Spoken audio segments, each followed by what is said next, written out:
वळूया पुढल्या महत्त्वाच्या बातमीकडे। संतोष देशमुख हत्या प्रकरणातील एकही आरोपी सुटता कामा नये अशी मागणी आता मनोज जरांगे पाटील यांनी केली आहे। कराडकडे एवढी प्रॉपर्टी आली कुठून? ही प्रॉपर्टी कराडची नाही दुसऱ्यांचीच आहे का असा आरोप अशी शंका देखील जरांगे उपस्थित करतात।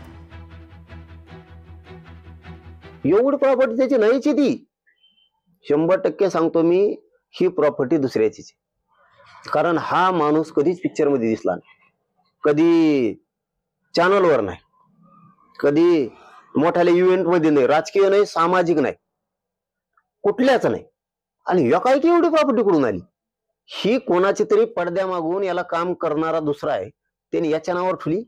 मेला तर तू मर, नावावर तो आहे, राहिला तर मही, नाही तर मग गेला तू बी। याच्या मागे कुणीतरी एवढी प्रॉपर्टी इतक्या माणसाची असू शकत नाही। ही एखाद्या सरकारमधल्या मंत्र्याची म्हणा, कोणाची तरी ही प्रॉपर्टी।